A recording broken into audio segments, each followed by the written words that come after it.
Anuncio: serán imputados 10 militares implicados en la masacre de Barlovento. Denuncia: policías de Chacao detenidos por el SEBIN aguardan por su liberación.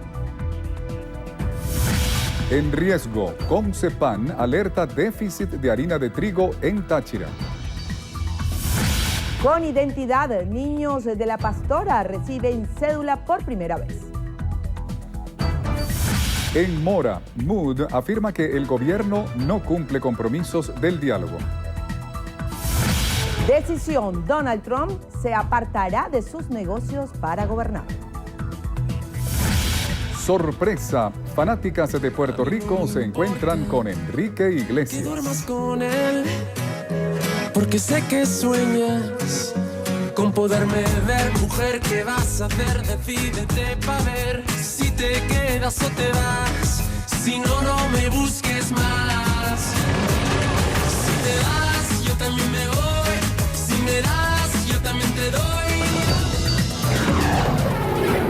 Noticiero Venevisión. Información justa y balanceada. ¿Qué tal, amigos? Tengan todos muy buenas tardes y sean bienvenidos a la emisión meridiana de su noticiero Venevisión. Buenas tardes. Néstor Brito y Milagros Zambrano estamos listos para llevarles las informaciones más importantes ocurridas en las últimas horas. Comenzamos. La fiscal general de la República, Luis Ortega Díaz, confirmó que hoy serán imputados los 10 militares privados de libertad por su implicación en la detención, tortura y asesinato de 13 personas en la denominada masacre de Barlovento en el municipio Acevedo del estado Miranda. Nosotros solicitamos la privativa de libertad contra 12 funcionarios del ejército venezolano. Un teniente coronel, un capitán, un mayor, un capitán, 6 sargentos y 3 cabos. En este momento están privados de libertad 9 de ellos. 10, están privados de libertad. Falta todavía la aprehensión de 2 de ellos, que los pongan a la orden del Ministerio Público. En el día de hoy va a ser la audiencia de presentación. Está previsto que para el día de hoy se realice la presentación. Ortega Díaz apoyó el pronunciamiento de la Asamblea Nacional en rechazo a estos hechos. Además, se comprometió a realizar las investigaciones pertinentes y colaborar en lo necesario para que se logre la indemnización de los familiares de las víctimas. Comprometida con el respeto a los derechos humanos, asumo la responsabilidad de investigar estos hechos, como lo hemos venido haciendo desde el día 27 de octubre, y dar con los responsables, sobre todo los responsables de la desaparición, torturas y homicidios de 13 inocentes. En cuanto a que la Asamblea en el día de ayer se pronunció, es que no podía ser otra cosa y tenía que ser por unanimidad. Yo creo que todo el país debe repudiar eventos como estos. Nosotros tenemos en todo caso la data exacta de todas las víctimas, número de miembros, cuál es la relación que tenían con el fallecido, y la ponemos a disposición, por supuesto, de todos los organismos que lo requieran en el Estado a los fines de la indemnización. La fiscal formuló un llamado a los organismos de seguridad del Estado para que revisen sus procedimientos militares y policiales, porque a su juicio se están violando los derechos humanos. Hacer un llamado al órgano rector encargado de este tipo de operaciones, de hacer una revisión de las mismas. Incluso el Ministerio Público se pone a la orden para hacer esa revisión, porque si bien es cierto que es necesario realizar actividades para combatir la criminalidad, estas no pueden desarrollarse de manera compulsiva, de manera violenta, contra toda una población y sobre todo contra los más vulnerables, contra los más indefensos, porque estaríamos en una situación grave como sería criminalizar a los más pobres, y además también, esto es a criterio de la fiscal general, eso propicia más la violencia. Ortega Díaz también se refirió a los hechos registrados en Cariaco, estado Sucre, donde fueron asesinadas 9 personas por funcionarios de la Guardia Nacional. Nosotros aquí solicitamos la privación de libertad de varios funcionarios de la Guardia Nacional, del Comando Nacional Antiextorsión y Secuestro, el CONAS, 5 funcionarios por su presunta participación en la muerte de 9 personas y de otras 3 que resultaron heridas. Allí fueron presentados, estos hechos ocurrieron en Careaco, en el estado Sucre. Allí se presentaron ante el Tribunal de Control de esa jurisdicción y se les calificó los delitos de homicidio calificado con alevosía, uso indebido de arma orgánica y agavillamiento. Fíjate que esta acción fue en ejecución de un robo también, estaban robando a las víctimas. Entonces, cosas que hay que revisar. Por último, exhortó a revisar los procedimientos de las llamadas OLP. En torno al caso de Barlovento, chavismo y oposición aprobaron una inédita declaración conjunta en el Parlamento que condena la masacre de 12 civiles en la localidad de Barlovento a manos de militares. Oliver Rodríguez nos cuenta más. Aprobado por unanimidad. En una sola voz, acordaron condenar la desaparición forzosa y el asesinato de estos ciudadanos en la entidad mirandina. Sin embargo, la diputada opositora Delsa Solórzano presentó dicho acuerdo, reiterando una petición directa a los titulares de Interior y Defensa. Nosotros tenemos la obligación de exigir la renuncia inmediata del ministro de la Defensa y la renuncia inmediata del ministro de Interior y Justicia. ¡Ya basta de OLP! Estos se han convertido en operaciones de exterminio. No queremos pensar que la cultura de la violencia se ha entronizado en la Fuerza Armada Nacional. Nosotros queremos pensar que no todos los funcionarios militares son capaces de masacres como estas. Para el bloque de la patria, la conducta violatoria de los derechos humanos que se evidencia en este caso no corresponde con la doctrina humanista de la Fuerza Armada Nacional. No podemos olvidar tampoco los hechos del Caracazo. Y este hecho, en el término inmediato, han sido sancionados 11 militares, 2 oficiales superiores y 9 tropas profesionales. Este hecho aislado es rechazado desde el ministro del Poder Popular para la Defensa. Pactaron además crear una comisión mixta para esclarecer los hechos y acompañar las acciones del Estado en la determinación y sanción de los responsables. Ante este panorama, la mayoría opositora considera que la OLP, así como los otros 21 planes de seguridad ciudadana impulsados desde el Ejecutivo, han fracasado. Sin embargo, para los familiares de las víctimas es necesario e imprescindible que se haga justicia más allá de politizar el caso. En el Palacio Federal Legislativo, Oliver Rodríguez, Noticiero Venevisión. La Asamblea Nacional aprobó un proyecto de acuerdo sobre los efectos económicos y sociales de la falta de efectivo en el país y solicitó al Banco Central la emisión de billetes de 2.000, 1.000, 5.000 y 10.000 bolívares. Durante la sesión, el diputado Ricardo Sanguino reveló que ya se están imprimiendo billetes de 500 bolívares.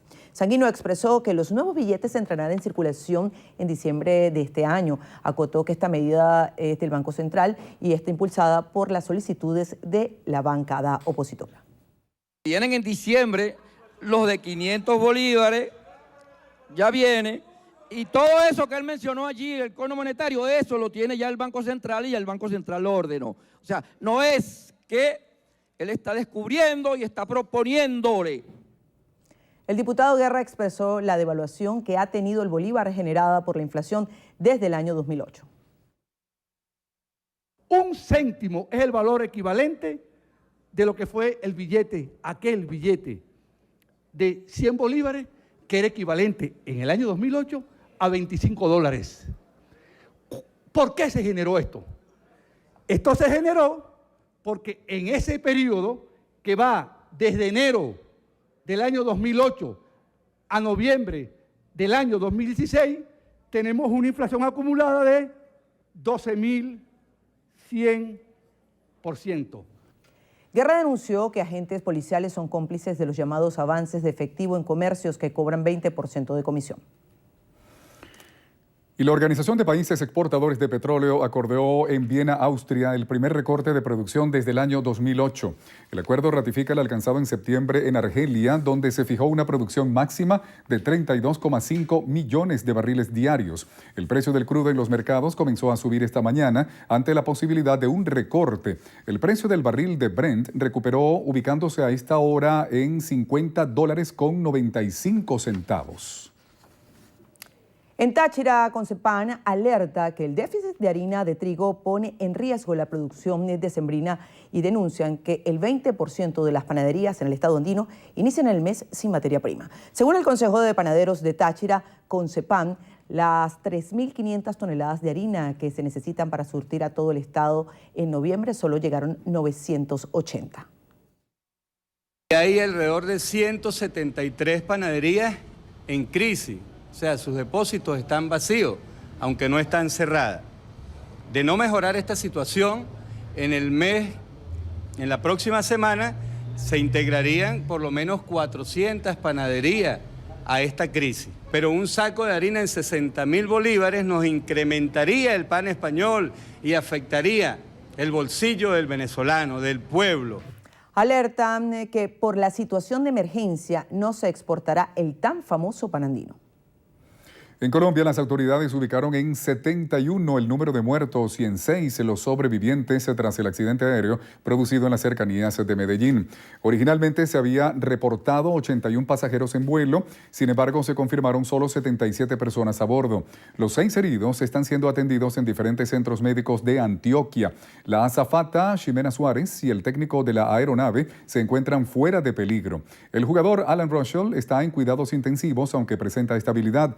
Se conoció que al arquero suplente Jackson Follman debieron amputarle una pierna. Por otro lado, funcionarios de la Aeronáutica Civil de Colombia hallaron las 2 cajas negras del avión. Hasta el momento se maneja como hipótesis la posibilidad de que la aeronave se quedara sin gasolina, motivo porque el que no estalló al caer sobre la cima del Cerro El Gordo. También se alega una posible falla eléctrica. Las labores de rescate finalizaron en la zona, por lo que procederán a la identificación de los cuerpos. El Papa Francisco recordó durante una audiencia el dolor del pueblo brasileño tras el accidente aéreo en Colombia en el que murieron jugadores del equipo de fútbol chapecoense. Oro por todos ellos y sus familias. En Italia entendemos bien porque recordamos la tragedia de Superga en 1949. Estas tragedias son terribles. Oramos por todos ellos. El presidente electo de los Estados Unidos, Donald Trump, anunció que se apartará completamente de sus negocios para dedicarse de lleno a la presidencia. Con mensajes en Twitter, el republicano anunció que el próximo 15 de diciembre dará, en compañía de su familia, una rueda de prensa en Nueva York para discutir la decisión. Por otro lado, sobre la conformación de su gabinete, Trump eligió a su colaborador Steven Mnuchin, un productor de Hollywood, como su secretario del Tesoro. Asimismo, seleccionó a Elaine Chao, quien trabajó bajo el mandato del expresidente George W. Bush, como la titular del Departamento de Transporte. La división de Cisneros Interactive suscribió una alianza para convertirse en representante oficial de Facebook en 4 mercados claves de Latinoamérica: Bolivia, Ecuador, Paraguay y Venezuela. Lirio Pérez estuvo en el lanzamiento y nos cuenta más. Cisneros Interactive dispondrá equipos que se dedicarán exclusivamente a la atención de Facebook en esos 4 países que juntos reúnen 27 millones de usuarios. El convenio ayudará a que los anunciantes impulsen mejores resultados para sus empresas, optimizando la inversión para alcanzar sus objetivos. Hay una masa crítica de usuarios, de personas que utilizan la plataforma. Nosotros tenemos el desafío de seguir expandiendo nuestra misión y nuestro conocimiento para los anunciantes y agencias en toda la región, y haber encontrado en Cisneros el partner ideal para esto nos trae aquí a Caracas. Facebook es una plataforma de éxito probada en el mundo. Con esta asociación, Cisneros Interactive ofrece confianza a las empresas para que la usen como herramienta de negocios. Cómo usar Facebook como una plataforma de negocios. Y eso es un poco lo que traemos. Nosotros ya estábamos instalados acá en Venezuela, Cisneros Interactive, bajo la marca Red Más, comercializando nuestros productos digitales, y ahora poder traer a una marca tan importante como Facebook y una plataforma de negocios tan potente es algo que nos llena de orgullo. Ahora los anunciantes podrán patrocinar contenidos no tradicionales en Facebook para segmentar audiencias y llegarles de modo más eficiente.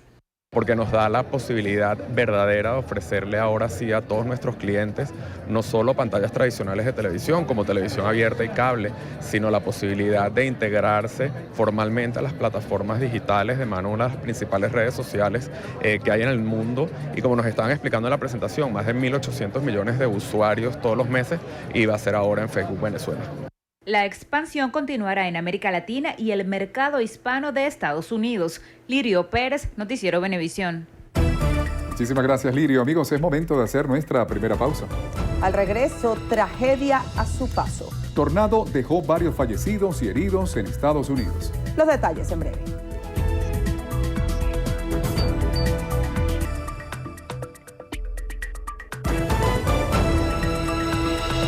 Amigos, continuamos con las informaciones. A una semana del tercer encuentro entre el gobierno y la oposición, el secretario ejecutivo de la MUD, Jesús Torrealba, denunció ante la representación del Vaticano en Venezuela que el gobierno sigue en mora con los compromisos que adquirió en la mesa de diálogo. Maoli Aldana nos cuenta más. Por eso vinimos acá a hablarle al representante del Papa para expresarle nuestra extrema preocupación. Si aquí el diálogo nacional no da resultados, si aquí el diálogo nacional no ofrece resultados concretos, la Mesa de la Unidad Democrática va a tener que revisar su participación de cara a la reunión del próximo 6 de diciembre. Jesús Torrealba insistió en que el país necesita de inmediato soluciones concretas. Cada segundo que pasa, los venezolanos nos hacemos más pobres. Mientras tanto, el gobierno lo que hace es seguir en su estrategia criminal de estar ganando tiempo. ¿Ganando tiempo para qué? Para que explote una olla social en nuestro país. Sobre las advertencias del presidente Nicolás Maduro de que no permitirá que la oposición se levante de la mesa de diálogo, aseveró que no es él quien decide si la MUD se retira o no. Maoli Aldana, Noticiero Venevisión. Un grupo de niños de la unidad educativa José Luis Ramos de la Pastora, aquí en Caracas, son cedulados por primera vez en la actividad denominada Saime en las escuelas. Euclides Sotillo nos tiene el reporte. Buenas tardes, Euclides. Así es, buenas tardes. En esta actividad donde participa el director del Saime, Juan Carlos Ugarte, les otorgan a 120 niños su documento de identificación por primera vez como parte de los operativos que inicia el sistema de migración y extranjerías en Caracas. Una cantidad de niños que están hoy accediendo a la identificación por primera vez. Vamos a estar en todas las parroquias, vamos a tener un operativo semanal en cada una de las parroquias. Paulatinamente estamos trabajando conjuntamente con el Ministerio de Educación, el Consejo Nacional Electoral, que hoy nos acompaña aquí hoy también para todo el proceso de verificación. Pues que esto es un despliegue. Tenemos aquí otras actividades informativas, recreativas. Está el Saime Ecológico, que está impartiendo algunos talleres a los niños en materia ecológica, de conservación. Pues que esto es una actividad integral que estamos haciendo con estos niños y niñas, que comienza hoy. Vamos a estar en cada una de las escuelas. Vale apuntar que esta actividad se estará realizando una vez a la semana en una escuela de las 24 parroquias del Distrito Capital. En La Pastora, Euclides Sotillo, Noticiero Venevisión. Muchísimas gracias, Euclides. En el estado Sucre, la diputada Milagros Paz denunció la falta de ambulancias para atender a la población de la región. Joan Natalí Ceballos nos trae la información. La parlamentaria señaló que para más de 400.000 habitantes, el Cuerpo de Bomberos Municipal solo cuenta con una ambulancia que se encuentra en los Altos de Santa Fe, a 1 hora de Cumaná. Señor alcalde, si usted le tiene rabia a la ciudad de Cumaná, piensen los cumaneses que si hay una emergencia aquí no cuentan con un servicio de ambulancia para que puedan ser trasladados a los centros asistenciales. También informó que en la subestación bomberil Cumaná 1 existen 16 unidades en mal estado, pertenecientes al organismo. Los bomberos están siendo perseguidos por reclamar sus derechos. Por ejemplo, los bomberos de Cumaná hoy no cuentan con HCM, es decir, no tienen dónde dar a luz a su hijo, no tienen dónde ser atendidos ante una emergencia médica. Desde el estado Sucre, Joan Natalí Ceballos, Noticiero Venevisión. El gobierno nacional instaló una comisión presidencial con personal y maquinaria en Puerto Cabello para atender la emergencia por lluvias en la entidad carabobeña. Este martes fue instalado en el destacamento 412 de la Guardia Nacional una comisión presidencial integrada por los ministros para el Transporte y Obras Públicas, Energía Eléctrica, Vivienda y Hábitat, Ecosocialismo y Aguas, el gobernador de Carabobo, Francisco Ameliach, los jefes de la Zona Operativa de Defensa Integral SODI, Región Estratégica de Desarrollo Integral REDI y representantes de la empresa del Estado que hacen vida en Puerto Cabello, cuyo propósito es atender a las familias afectadas por las precipitaciones. Para tal fin, se ha puesto a la orden de la comunidad maquinarias especiales pertenecientes a Bolivariana de Puertos con el propósito de prestar la colaboración en el desmantelamiento de las zonas afectadas. Luis Eduardo Martínez, dirigente de Acción Democrática del Estado Monagas, informó que se encuentran diseñando los lineamientos del programa de gobierno 2017-2067 para transformar la entidad como la primera de Latinoamérica. Martínez indicó que más de 500 profesionales con especialización social, diferentes líderes políticos, empresarios y trabajadores diseñan el plan gubernamental a 50 años. Lo que estamos planteando es un agresivo programa de captación de inversiones y de recursos de entes multilaterales, internacionales, nacionales y de carácter privado. Tenemos las relaciones, tenemos la visión, tenemos el conocimiento para garantizar que por la vía privada y especialmente de la banca nacional, las gavetas hipotecarias, agrícolas, turísticas y de vivienda nos permitan potenciar esas áreas, que a través de proyectos multilaterales podamos desarrollar la actividad turística, de sostenibilidad, del ambiente, de educación. Insistió en que el presupuesto para el Estado del próximo año será insuficiente y es solo a través de la captación de recursos que se podrá avanzar en el Estado. Hacemos otra pausa, pero ya regresamos. Quédense allí, ya venimos.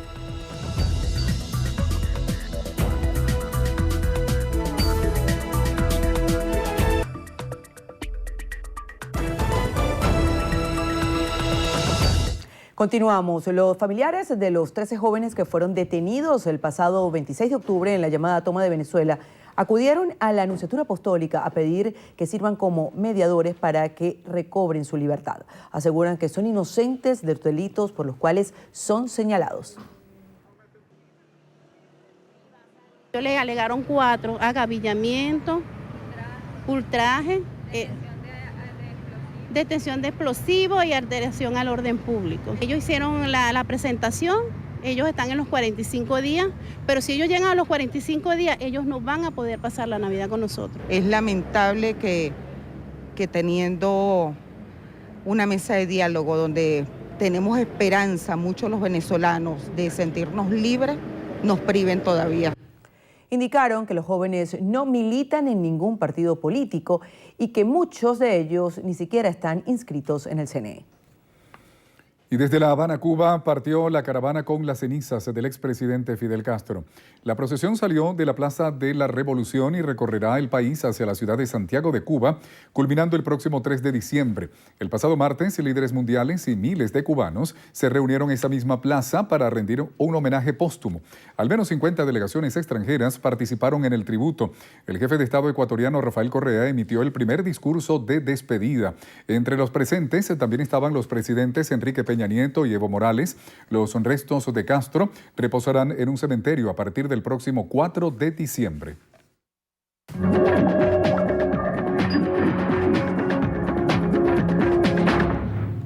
Iniciamos el recorrido por las noticias internacionales en lo que pasa en el mundo. En Colombia, el Senado aprobó el nuevo acuerdo de paz firmado entre el gobierno de ese país y la FARC. Con 75 votos a favor y ninguno en contra, la plenaria refrendó la proposición tras más de 12 horas de sesión. El Partido Centro Democrático, liderado por el expresidente Álvaro Uribe, no estuvo presente durante la votación. Hoy se realizará el debate del nuevo documento en la Cámara de Representantes. En Estados Unidos, 3 personas fallecieron y varias resultaron heridas tras el paso de un tornado en Alabama. El condado de Jackson, al noroeste de la entidad, resultó ser el más afectado. Autoridades evalúan los daños del fenómeno producido en la madrugada de hoy y ya se encuentran atendiendo a los afectados. En Turquía, al menos 12 personas murieron, entre ellas 11 adolescentes y otras 22 están heridas por un incendio en una residencia estudiantil para niñas en la provincia de Adana. El fuego se produjo presuntamente tras un cortocircuito. Autoridades detuvieron a 6 trabajadores del lugar y ya comenzaron una investigación. Bien, amigos, hacemos una nueva pausa. Ya venimos con más información, no se retiren.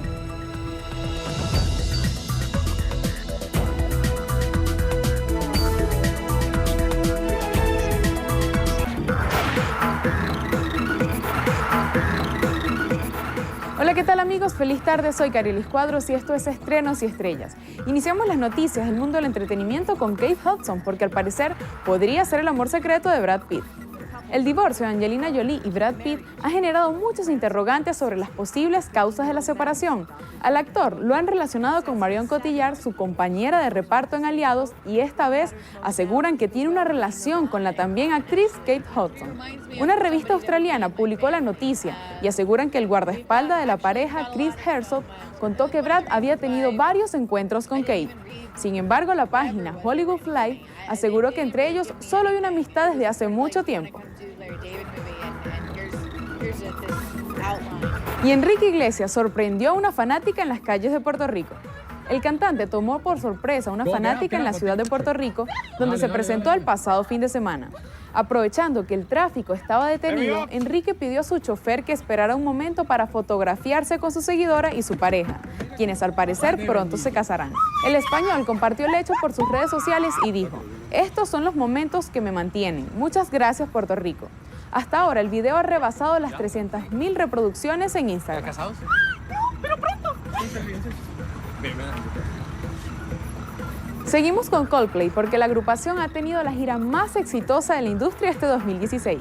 Una encuesta realizada por Ticketmaster dio como ganador al tour que sobrepasó 1 millón de entradas vendidas en más de 100 conciertos en Norteamérica, Latinoamérica, Europa y Asia este año. Estamos muy orgullosos de recibir el premio Ticket del año de Ticketmaster.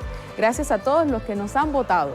Los conciertos que hemos hecho este año han sido muy especiales para nosotros, por lo que es maravilloso saber que también lo ha sido para nuestros fans, señaló Chris Martin. Y Luis Fonsi prepara nuevo disco para el 2017. El cantante puertorriqueño se encuentra ultimando en el estudio de grabación los detalles de su nuevo disco, que saldrá a inicios del próximo año con sorpresas, un sonido más bailable y el romanticismo de siempre. Luis dijo que a lo largo de su carrera ha hecho música rítmica y música romántica, siempre tratando de combinar ambas cosas, así que este nuevo año piensa empezar bailando un poco más.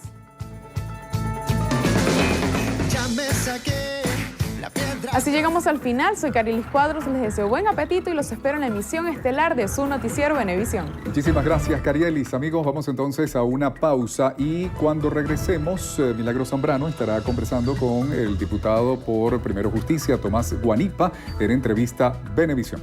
Ya saben que pueden enviar sus preguntas a través de @VenevisionBB. Los esperamos en la próxima parte. Ya venimos.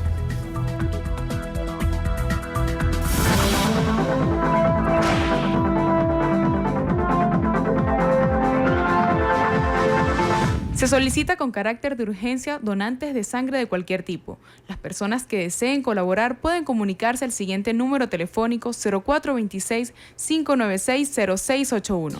Un aporte más de Noticiero Venevisión por Venezuela. Entrevista Venevisión.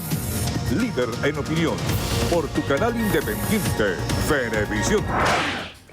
Hola, hoy en Entrevista Venevisión nos acompaña Tomás Guanipa, diputado a la Asamblea Nacional, secretario general de Primero Justicia y también miembro de la Comisión de Medios de la Asamblea Nacional. A propósito, esta semana del tema de medios, esta semana el director general de CONATEL señalaba que para el 2017 se podría hacer el marco legal que regule las redes sociales.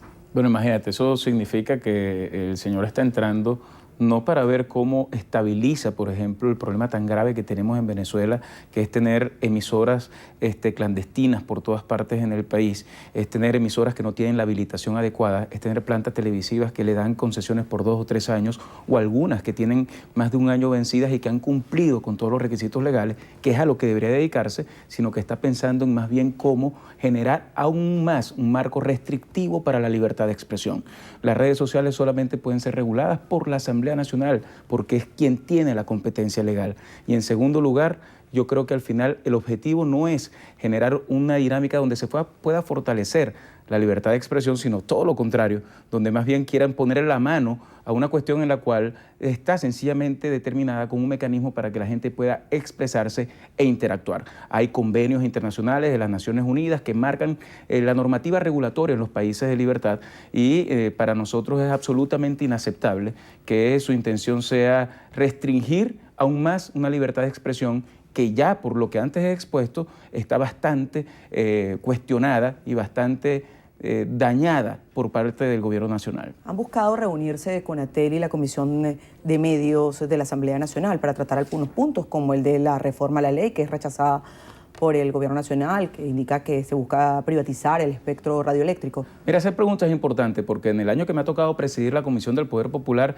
y Medios de Comunicación, yo debo decir que hemos hecho innumerables invitaciones a la Conatel a que puedan participar en las discusiones que tenemos en la Comisión de Medios. Inclusive los invitamos a que pudieran formar parte como miembros invitados permanentes a nuestras discusiones.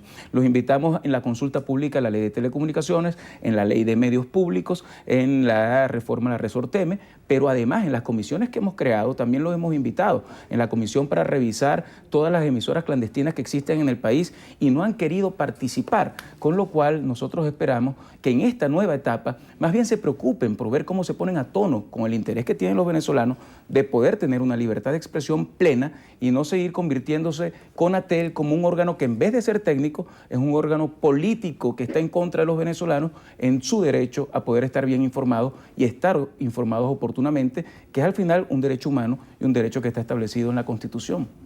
Quisiera también preguntarle respecto al diálogo, porque hace pocos momentos escuchamos unas declaraciones del secretario ejecutivo de la Mesa de la Unidad Democrática, donde decía que están evaluando si van al diálogo el 6 de diciembre. ¿Cuándo se tomaría esta decisión de continuar en la mesa de diálogo o no continuar y qué es lo que está sucediendo? En estos momentos se encuentra la Mesa de la Unidad reunida. Justamente nosotros estamos ahorita en una sesión permanente, de reuniones permanentes. Hace pocas horas estábamos reunidos el Comité Político Nacional de Primera Justicia con nuestro líder Enrique Capriles, con Carlos Ocariz, con Julio Borges y con toda la dirigencia de los estados. Hoy va a haber reuniones como todos los días las hay de la Mesa de la Unidad y efectivamente la Unidad está evaluando qué acciones va a tomar frente a un gobierno que no cumple los compromisos a los que se ha comprometido, valga la redundancia, delante de la mediación del Vaticano. Es decir, con la mediación de un Estado como el Vaticano, que representa a la Iglesia Católica, lamentablemente el gobierno se comprometió a cosas que no ha cumplido en el tiempo. Y nosotros sentimos que una nueva reunión tiene que ser para evaluar el cumplimiento de todas las cosas. Si no han cumplido nada, pues estaremos discutiendo en las próximas horas cuál será nuestra posición frente a esa reunión. Pero el diálogo no puede ser un espacio para que el gobierno gane tiempo, ni puede ser un espacio para engañar a los venezolanos. Y el gobierno hasta ahora esas dos cosas es lo que ha querido hacer y nosotros no nos vamos a prestar para ese juego. Nosotros queremos que en Venezuela haya una salida porque la crisis económica, social, política, el drama que están viviendo los millones de venezolanos que se acuestan sin comer, que no les alcanza el sueldo, que no consiguen medicinas, que tienen que hacer colas para conseguir las cosas que tienen que llevar a su casa, pues no puede esperar por un gobierno que lo que quiere es mantenerse en el poder a costillas del sufrimiento de los venezolanos. ¿Estaría próximo entonces a conocerse la decisión de la Mesa de la Unidad si continúa en el diálogo o no el día de hoy? Yo creo que eso está, en las próximas horas habrá un comunicado, una posición oficial de la MUD en torno a eso. Yo no me quiero adelantar por respeto, por supuesto, a la discusión que tiene que darse y que se ha venido dando en las últimas horas y será la Unidad Democrática la que hará ese anuncio. En nuestro caso, como partido político, nosotros vamos a seguir en la calle como hemos estado durante todos estos días. Fuimos al Tribunal Supremo de Justicia a protestar cuando nos habían dicho por una sentencia del TCJ que no podíamos ir. Fuimos a una marcha en defensa de los cestatiques para los pensionados y jubilados. Hicimos una marcha a la Nunciatura Apostólica para exigir que pueda llegar el canal humanitario y tener medicinas para la gente que pierde la vida por no encontrarlas. Y en definitiva, nuestra lucha es la lucha de todos los venezolanos y a eso no hay forma que nosotros vayamos a renunciar para que haya un cambio democrático y electoral en el menor tiempo posible en Venezuela. Diputado, respecto al tema económico, esta semana ha alcanzado el dólar un precio bastante alto, cada día pues, alcanza un récord, pero de parte de la oposición, ¿qué se está haciendo? ¿En qué se está trabajando? ¿Qué se está recomendando? Porque los economistas y especialistas en la materia señalan que la inflación para 2017 estaría 400 puntos más arriba que la que le siga en su momento. Entonces, es una situación preocupante que afecta desde ya el bolsillo de los venezolanos. Mira, la verdad es que yo he visto durante este año cómo se ha ido deteriorando la capacidad adquisitiva, pero sobre todo la calidad de vida de los venezolanos en todos los barrios de Caracas a los que visito y en todas las partes de Venezuela donde voy. Hoy siento que esa situación es peor que antes y que estamos llegando a un momento en el cual el pueblo está absolutamente desesperado porque el dinero no le alcanza y porque hoy lamentablemente ese bolívar fuerte que decían que iba a ser un bolívar para recuperar la economía y hacer más fácil el manejo de la moneda se ha convertido en un bolívar totalmente débil. El bolívar anterior a este costaba $1.474 bolívares. Hoy está costando del bolívar viejo 3.980 bolívares, 3.980.000 bolívares. Si lo llevamos al bolívar fuerte, un dólar costaba 0.47 centavos hace apenas 20 años. Hoy está costando 3.980 bolívares. Es decir, el drama que estamos viviendo en Venezuela es producto de un gobierno que ha destruido la capacidad adquisitiva de los venezolanos. Y nosotros hemos propuesto en la Asamblea Nacional leyes tan importantes como una ley de producción nacional. Porque es que el gobierno ha dolarizado todo en Venezuela. Y ya nosotros aquí no producimos nada. Y una de las cosas principales que tenemos que hacer es volver a producir en el país los productos que el gobierno está trayendo.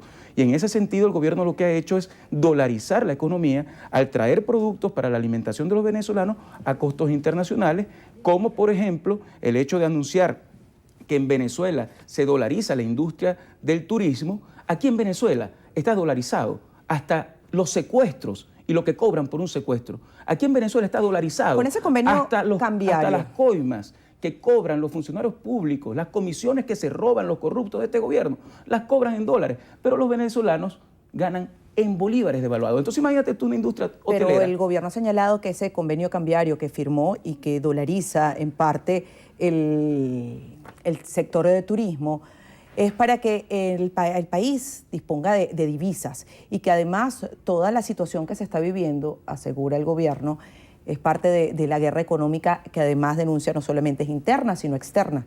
Bueno, hay varias cosas hay que decir. Ojalá eso fuera para el país, esos dólares. Son para el Estado venezolano, son para la corrupción, son para seguir generando la especulación que han generado en los últimos meses. No es para el pueblo, porque pregúntale al gobierno, ¿cómo va a ganar la gente que va a recibir en esa industria hotelera los dólares? En bolívar devaluado. El salario del trabajador venezolano está ahorita en $7. Es el salario más bajo de Latinoamérica. Es absolutamente insultante, humillante para un venezolano que pasando 30 días de trabajo gane apenas $7, que no le alcanza para absolutamente nada.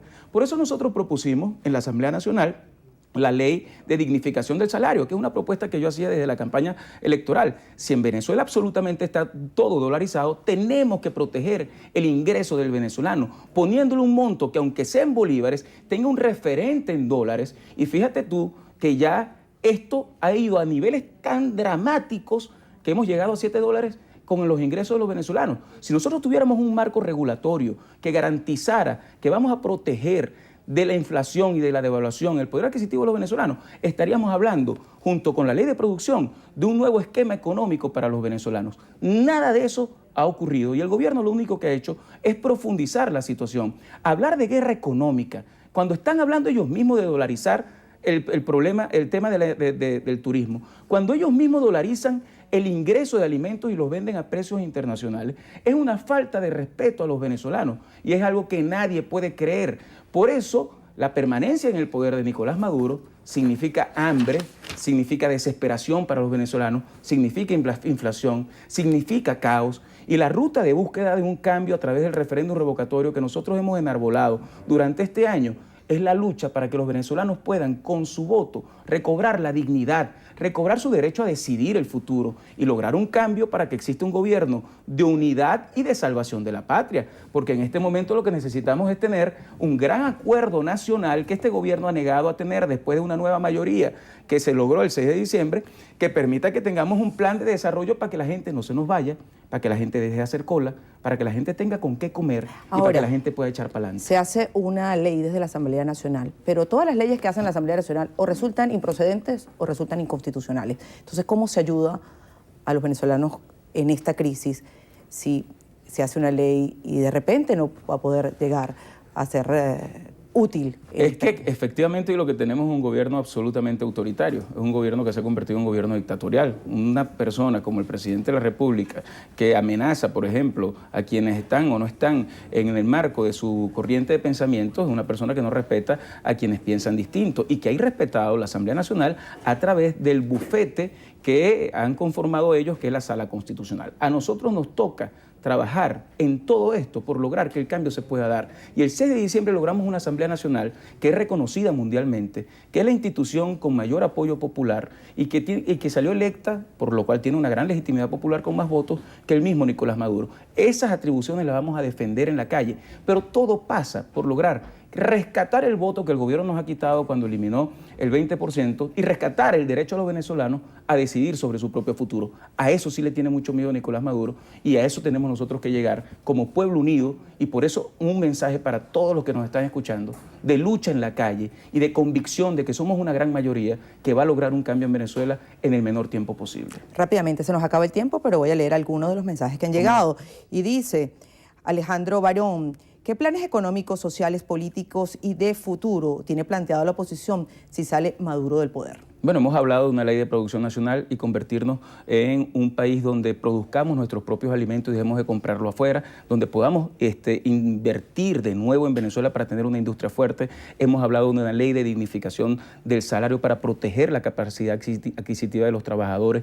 Hemos hablado de una ley para darle pensiones estáticas a pensionados y jubilados. Hemos promovido una ley para darle seguridad a los venezolanos. Es decir, nosotros tenemos un cuerpo de leyes que hemos ido manifestando y presentando a los venezolanos, que daría en muy poco tiempo un cambio sustancial al país, una generación de confianza en los venezolanos y una expectativa de vivir mejor en muy poco tiempo. También dice Danji Mendoza: ¿qué plantea PJ para seguir con la salida del régimen y por qué siguen en un diálogo sin elecciones? Nosotros seguimos planteando que la única razón por la cual estamos permanentemente en la calle, por la que estamos dando la lucha en la Asamblea Nacional y por la que estamos también aceptando la mediación del Vaticano, es para que logremos una salida electoral en Venezuela, y a eso no vamos a renunciar. El artículo 72 de la Constitución establece claramente que nosotros tenemos derecho a revocar este régimen. Nosotros no estamos inventando absolutamente nada. Lo único que estamos exigiendo es que se nos permita a los venezolanos votar. Y en cada espacio de lucha vamos a estar. Si vienen elecciones regionales, vamos a ir a ese proceso electoral y vamos a ganar todas las gobernaciones. Pero mucho más importante es lograr un cambio de gobierno nacional y lograr que el voto sea el que defina el futuro de los venezolanos. A eso estamos dedicados y a eso nunca vamos a renunciar. Diputado Guanipa, se nos acabó el tiempo. Muchísimas gracias por acompañarnos en la entrevista. Un gran placer y saludos a todas las personas que Retornamos nos están escuchando. con Néstor. Muchísimas gracias, Milagros. Amigos, y antes de finalizar con la emisión meridiana de su noticiero Venevisión, familiares de 15 efectivos de la policía de Chacao denuncian que los uniformados aún permanecen privados de libertad, pese a que las boletas de excarcelación fueron emitidas el 8 de agosto. Manuel Covela nos va a ampliar esta información. Adelante, Manuel, buenas tardes. Sí, así es, gracias. Buenas tardes. Los familiares, acompañados por los abogados de los efectivos policiales, vinieron a la Comisión de Política Interior de la Asamblea Nacional a presentar el caso. Nosotros precisamente vamos a conversar con uno de los representantes legales de los policías de Chacao, señor Rafael Quiñones. ¿Cuál es la situación de los policías y cómo está el caso en este momento? Bueno, la situación es que los policías gozan de la libertad desde el 8 de agosto. Desde el 8 de agosto gozan de la libertad, desde hace 4 meses. Y el SEBIN se ha negado a otorgarles la libertad. Los funcionarios del SEBIN responsables de mantenerlos detenidos a pesar de que existe una boleta de excarcelación son reos del delito de privación ilegítima de libertad, de abuso de autoridad y de tortura. Bien, agradecemos entonces al doctor Rafael Quiñones, representante legal de 15 efectivos de Polichacao, que según denuncian familiares y abogados, su boleta de excarcelación fue emitido el 8 de agosto y aún no han sido puestos en libertad. Nosotros con esta información devolvemos el pase al estudio. Muchísimas gracias, Manuel. Y de esta manera finalizamos la presente emisión. Amigos, recuerden, Noticiero Venevisión Canal 4 reporta y ustedes deciden. Buenas tardes para todos.